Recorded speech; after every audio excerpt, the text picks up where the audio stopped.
मी माझ्या खोलीत खिडक्या बंद करून आरामात बसलो होतो. मी चुकून आतून दरवाजा बंद करायला विसरलो होतो. त्याच क्षणी अचानक माझी काकू आत आली. माझ्या समोरचे दृश्य पाहून ती लगेच बाहेर पळून गेली, पण मी बाहेर पडलो. माझं काम थांबवणं योग्य वाटत नाही.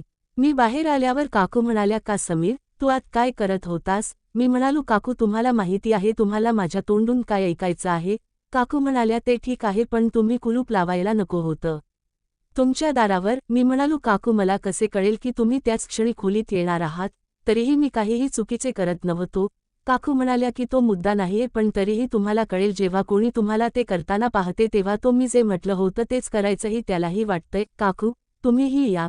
काकू म्हणाल्या, मलाही यायचंय, पण तुम्हाला माहितीये तुझे काका बरेच दिवसांपासून घराबाहेर आहेत आणि मी हे सगळं एकटी कशी करणार? मी म्हणालो, काकू जर तुम्हाला काही हरकत नसेल तर मी तुम्हाला मदत करेन. मी तुमच्यासोबत त्या सर्व गोष्टी करू शकते. काकू म्हणाल्या, तू वेडा आहेस? काकू आणखी काही बोलण्यापूर्वीच मी लगेच तिथून पळून गेलो. तरीही मला खूप दिवसांपासून माझ्या मावशीसोबत ते करायचे होते, पण हो म्हणण्याची हिंमत होत नव्हती. आज माझ्या मावशीने मला पाहिले होते म्हणून आज ते बोलण्याची योग्य वेळ होती आणि वातावरणही योग्य होते म्हणून मी तिला ते सांगितले. मला एक गोष्ट कळली, ती म्हणजे काहीतरी बोलण्याची एक योग्य वेळ असते. तुम्ही त्याच वेळी बोलावे. त्यावेळी तुमची इच्छा पूर्ण होण्याची शक्यता जास्त असते. एके दिवशी काका आणि काकू छतावर काम करत होते.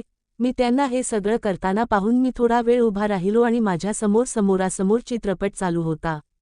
मला काका आणि काकूंना पाहण्याचा आनंद होत होता. काका मनापासून काम करत होते. त्यावेळी माझं लग्न झालं नव्हतं. मी 22 वर्षांची आणि माझी काकू खूप सुंदर होती. ती नेहमी माझ्याशी विनोद करायची. मावशी आणि माझ्यात चांगली मैत्री होती. जेव्हा काकू आमच्या घरी आल्या होत्या तेव्हा तिला खूप अभिमान होता आणि तिला अभिमान असायला हवा होता, कारण ती इतरांपेक्षा कमी नव्हती. काकू खूप उंच आणि लांब होत्या. तिचे डोळे गोल आणि भरलेले होते. जेव्हा ती माझ्याकडे एकत्र पाहत असे तेव्हा माझे हृदय फाडून टाकत असे. मी जेव्हा जेव्हा बोलायचो तेव्हा ती चेहरा करून माझ्याकडे पाहायची. तेव्हापासून मला समजले की काकूंना तिच्या सौंदर्याचा अभिमान आहे. काका आमच्या घरापासून 50 किलोमीटर अंतरावर असलेल्या एका खाजगी कंपनीत काम करायचे. ते परत येईपर्यंत मध्यरात्र झाली असायची. कधीकधी ते घरी परतत नसत आणि तिथेच राहणार होते. आता तो तिथेच राहण्याची व्यवस्था करत होता, कारण दररोज घरी जाणे खूप लांब होते.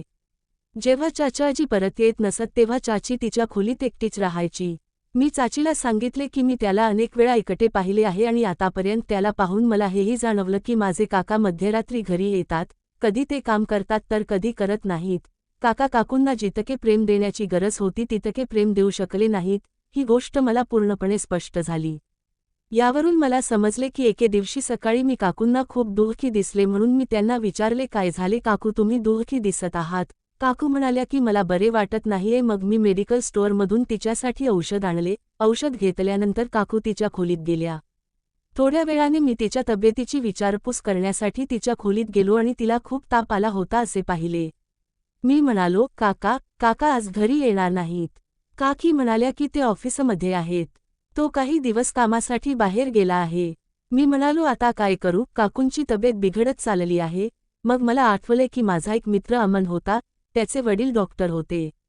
मी लगेच अमनला फोन केला आणि म्हणालो, अमन, तुला एक काम करावे लागेल. तो म्हणाला, हो सांग, काय काम आहे? मी म्हणालो, तुझ्या वडिलांना लवकर माझ्या घरी पाठव. माझी मामी खूप आजारी आहे. तो म्हणाला, ठीक आहे मित्रा, मी तिला लगेच पाठवतो. काही वेळाने अमनचे वडील आले. त्याने काकूंना इंजेक्शन दिले. मी ते लावले आणि काही औषधे लिहून दिली. सुमारे 1 तासानंतर माझ्या काकूंना ते मिळाले. मग सकाळी मी बाथरूमला जात होतो तर काकू म्हणाल्या, समीर माझ्याकडे 1 मिनिटे. मी तिच्याकडे गेलो. काकू म्हणाल्या, मला माफ करा. मी विचारले, कोणासाठी? काकू म्हणाल्या, मी या घरात आल्यापासून तुम्ही एकदाही तुमच्याशी थेट बोलला नाही आणि काल मी आजारी असताना तुम्ही माझी किती काळजी घेता हे मला कळले. मी म्हणालो, काकू ठीक आहे, मी तुला माझे मानतो का? मग मी विचार केला की काकू, माझ्या भावना तुम्हाला सांगण्याची हीच योग्य संधी आहे, पण मला वाटले की आत्ताच माझ्या भावना सांगणे मूर्खपणाचे ठरेल, कारण काकू नुकतेच माझ्याशी बोलू लागल्या आहेत आणि जर मी तिला आत्ताच सांगितले तर खूप लवकर होईल जाईल आणि काकूही ते करू शकणार नाहीत. म्हणून आधी काकूंकडून जास्त प्रेम मिळवा. यानंतर माझ्यात आणि काकूंमध्ये चांगली मैत्री निर्माण झाली. मी काकू जे काही सांगतात ते पाळायचो आणि ती जे काही करायला सांगायची ते करायला धावायचो. काकू आता माझ्याकडे अधिक आकर्षित होत होत्या. एके दिवशी काकू मला म्हणाल्या की समीर तुझा काका आहे, म्हणून तो फक्त कधीकधी घरी येतो, तू रात्री माझ्या खोलीत ये, आपण दोघे गप्पा मारू शकतो किंवा एकत्र बसून चित्रपट पाहू शकतो. मला माझ्या खोलीत एकटे राहावेसे वाटत नाही. मी मनात विचार केला, काकू मला इशारे देत आहेत. थेट. आता माझ्यासाठी ते आणखी सोपे झाले आहे. आता मी माझी गोष्ट कशी तरी सांगेन. जेव्हा मी माझ्या मावशीच्या खोलीत गेलो होतो, काकू अजूनही घरातील कामे करत होत्या.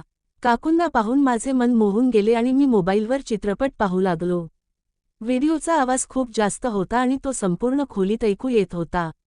काकूंचा मागचा भाग खोलीच्या गेटकडे तोंड करून नव्हता, पण दरवाजा वाकडा होता, त्यामुळे बाहेरून कोणी येत आहे की नाही हे ओळखणे कठीण होते. मी चित्रपट पाहण्याचा आणि आवाजाचा आनंद घेण्याचा आनंद घेत होतो.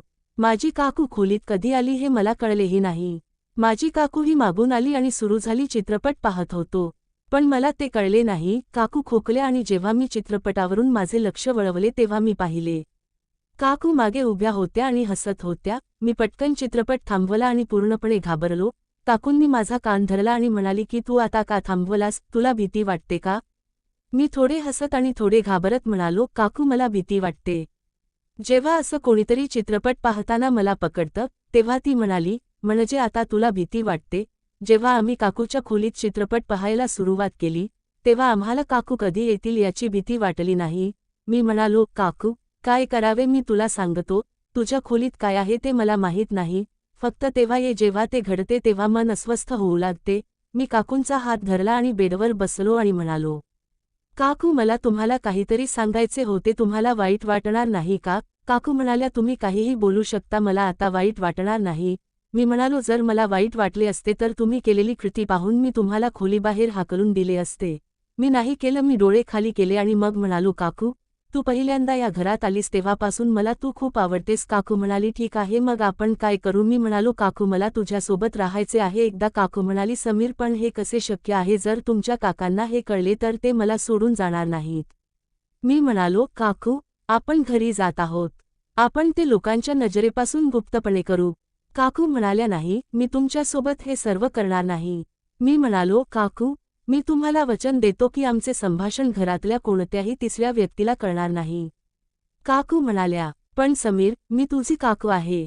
मी म्हणालो, मग काय, आपण काही चूक करत नाही आहोत. चाची म्हणाली, बघ, चाचा मध्यरात्री घरी येतो, थकलेला, कधी कधी तो तुला आनंद देतो, कधी कधी नाही. मला चाचाजींबद्दल सर्व काही माहीत आहे. तू फक्त आनंदी असल्याचे नाटक करतोस हो. काकूंचा चेहरा तिथेच पडला आणि काकूंचा चेहरा पाहिल्यानंतर मला सत्य कळले. मला कळले. काकू म्हणाल्या, हो समीर, तू खरं बोलत आहेस. वेळ निघून जातो. मी काकांवर खुश नाही. तुझे काका फक्त हे निमित्त करून लवकर झोपतात.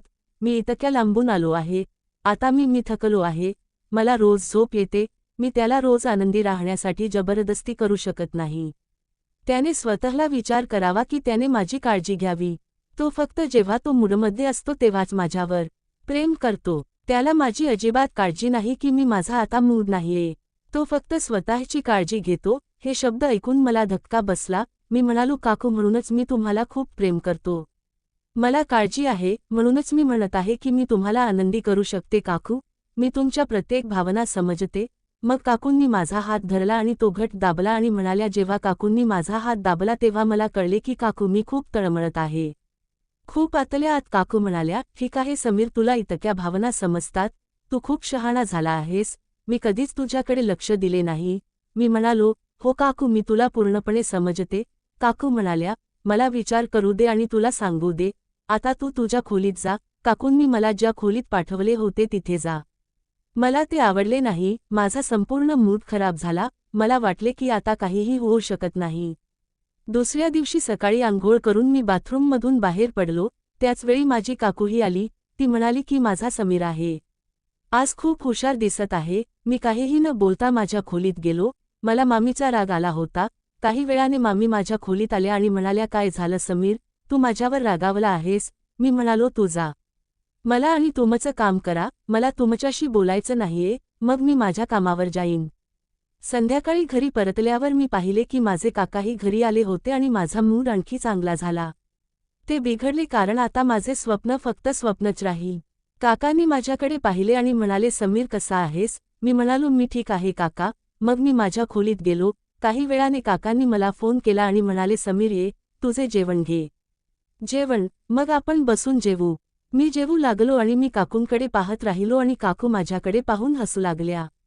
आणि ती गप्प राहण्याचा इशारा करू लागली. काकांनी माझ्या आधी जेवण खाल्ले आणि नंतर त्यांच्या खोलीत गेले. मी हळूहळू जेवण करत होतो तेव्हा चाची माझ्याकडे आली आणि म्हणाली, काय झालं समीर, तू माझ्यावर रागावला आहेस का? मी हो म्हणालो. ती म्हणाली, तू माझी आहेस, तुला हे चुकीचे का समजत नाही? मी म्हणालो, यात काय चूक आहे? काकू म्हणाल्या की तुम्ही तुमच्या खोलीत जा, जेवा आणि झोपा. मी म्हणालो की मी झोपावे की जागे राहावे, तुम्हाला काय फरक पडतो? आणि मी म्हणालो की मी आज रात्री छतावर बसेन आणि रात्री झोपणार नाही. हे सगळं बोलून मी माझ्या खोलीत गेलो. मी ठरवलंय की काहीही झालं तरी मी माझं स्वप्न एकदा तरी पूर्ण करणारच. सगळे झोपल्यावर मी माझ्या खोलीचा दरवाजा जोरात उघडला जेणेकरून माझ्या काकूंना कळेल की मी जात आहे टेरेसवर. मग मी टेरेसवर गेलो आणि तिथेच होतो. मी तिथे 2 मिनिटे बसलो. मग मला पायलचा आवाज ऐकू आला. मी मागे वळून पाहिले आणि काकू दिसल्या. ती टेरेसवर येत होती. ती माझ्या शेजारी येऊन बसली आणि म्हणाली, तू वेडा झाला आहेस, रात्रीच्या या वेळी तू इथे टेरेसवर काय करतोयस? मी म्हणालो की ही माझी इच्छा आहे, मी जे करेन ते करेन, तू खाली जा. काकूंनी माझा हात तिच्या हातात धरला आणि ती म्हणाली, समीर, मीही आतून तुझ्यासोबत आहे, पण आता आपण ते काम करत नाही आहोत. ते आपल्या दोघांसाठी चांगले होईल, कारण तुला माझ्यासोबत जे काही करायचे आहे ते तू नक्कीच करशील. एक दिवस होईल, पण थोडा धीर धर आणि नीट कर. काकू काय म्हणाले ते मला समजले. मी म्हणालो, ठीक आहे काकू. सकाळी काका म्हणाले, समीर, मी काय म्हणतो ते लक्ष दे. ऐका. मी म्हणालो, हो सांगा. काका म्हणाले, मी तुम्हा दोघांना एक गोष्ट सांगायला आलो आहे. मी पुन्हा परत येणार नाही. मी कंपनीच्या कामासाठी बाहेर जात आहे. मी फक्त 6 महिन्यांनी परत येईन. मी म्हणालो, ठीक आहे काका. काका म्हणाले, हो, आणि आता या घरात आहे, ती तुमची जबाबदारी आहे. तुम्ही तुमच्या काकूंचीही चांगली काळजी घेतली पाहिजे. मी म्हणालो, काका, तुम्ही काळजी करू नका. मी या घराची जबाबदारी घेईन आणि ते स्वतः पाहीन आणि काकूंबद्दल मी घेईन. तिची काळजी घ्या, काळजी करू नका. काका म्हणाले, माझी ट्रेन आता 1 तासाने आहे, मग मी काकांना स्टेशनवर सोडतो. मी तिला सोडायला गेलो. घरी परतल्यावर काकूंचा मूड बिघडला होता आणि ती रडत होती. मी म्हणालो, काकू काय झालं, तुम्ही का रडत आहात? काकू म्हणाल्या की तुम्ही का रडू नये आणि मी काय करू, तुमचे काका वापरत होते. आधीही बऱ्याच दिवसांनी यायचे आणि आता तो थेट 6 महिन्यांसाठी निघून गेला, असं म्हणत ती आणखी रडू लागली. मी काकूंना बेडवर बसवले आणि काकू म्हणालो, ठीक आहे, काकांना त्यांच्या कामासाठी जायचे होते आणि मी सोबत आहे. तू तुझी काळजी घे. मी म्हणताच या काकूंनी मला मिठी मारली आणि मग काहीही न बोलता काकू माझ्याशी पुढे बोलू लागल्या. ते वाढतच गेले कारण काकू आता खूप दुःखी होत्या आणि पूर्णपणे तयार होत्या. तिने काहीही न पाहता तिचे सर्व प्रेम मला दिले. मग मीही मागे पडलो नाही. काका काकूंना अपूर्ण ठेवायचे. आज मी ती पोकळी पूर्ण करत होतो. मी खर्च केला संपूर्ण रात्र काकूंसोबत. मी संपूर्ण सेवा केली. सुमारे रात्रीचे 3 वाजले होते. मग आम्ही दोघे झोपायला गेलो. दुसऱ्या दिवशी जेव्हा काकू उठल्या तेव्हा तिच्या चेहऱ्यावरून स्पष्ट दिसत होते की ती खरोखर आनंदी आहे. यानंतर काकूंनी माझा हात धरला आणि म्हणाली, धन्यवाद समीर, मला माहीत नाही तू मला दिलेल्या आनंदाची कधीपासून वाट पाहत होतास. मी म्हणालो, काकू तू माझे ऐकत आहेस. ती सहमत नव्हती आणि बघ, आज तुझ्या चेहऱ्यावरील आनंद सांगतोय की तू आतून किती आनंदी आहेस. मग काकूंनी मला मिठी मारली आणि धन्यवाद म्हणाली. समीर, त्या दिवसापासून मी काकूंच्या खोलीत झोपायला लागलो. आणि आता दोघेही आम्ही दररोज आनंदाने जगू लागलो. ही थेरी आणि आंटीची कहाणी होती. तर मित्रांनो, तुम्हाला माझी कहाणी कशी वाटली? जर तुम्हाला माझी कहाणी आवडली असेल तर मला कमेंट सेक्शनमध्ये सांगा आणि अशाच आणखी कथा ऐकण्यासाठी माझ्या चॅनलला सबस्क्राईब करा. मी तुम्हाला पुन्हा भेटेन एका नवीन कथेसह. तोपर्यंत बाय.